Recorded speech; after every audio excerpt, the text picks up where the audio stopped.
سريعا احمد الفريدي.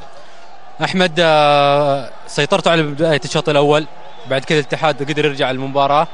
مباراة يمكن نقول تقاسمتوها، الاتحاد العكس في الشوط الثاني، بدأ الشوط الأول أفضل منكم الشوط الثاني، ولكن في الأخير أنتم رجعتوا قدرتوا ترجع للتعادل.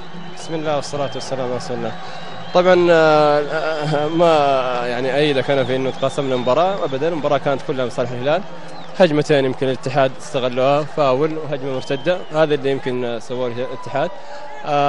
بعد الهدف الثاني للاتحاد حاول انه يعني يحافظ على النتيجه ويقفل ملعبه، لكن الحمد لله يعني الله رزقنا بهدف في الدقائق المهمه يعني من وقت المباراه.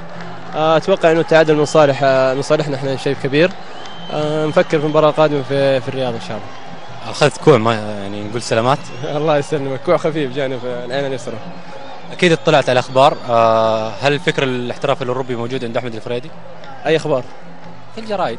والله ما اقرا، بس اعطيني اي خبر. طيب، انه احمد الفريدي الان بات يفكر ينتظر شهر يوليو عشان يخش فتره 6 اشهر عشان يبدا يفكر في الاحتراف الخارجي.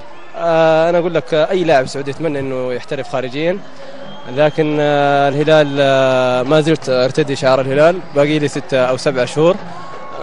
اتمنى اني العب خارجيا وفي عروض، لكن ما اتوقع ان العروض توصل الى انه الواحد يشجع انه يحترف خارجيا. انا ما فكرت في الموضوع والله يعني للان.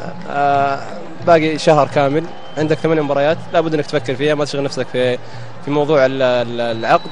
تكلمت مع الامير وتكلم مع الامير عبد الرحمن مساعد، اتفقنا على انه ان شاء الله اذا تاهلنا الى دور الثمانيه في اسيا نبدا نتناقش موضوع العقد. احمد الفريدي اسم ما حد يخفى، يعني نجوميه احمد الفريدي ما تخفى على احد. التغيير المتكرر اللي اعرفه من المصادر، التغيير المتكرر في المباريات ضايقك شخصيا؟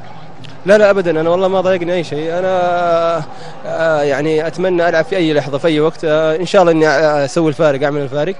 اللاعب الموهوب لا تخاف عليه، في اي وقت ممكن يسوي لك فارق كبير. مستقر في الهلال جدا. يعطيك العافيه احمد. الله يعافيك.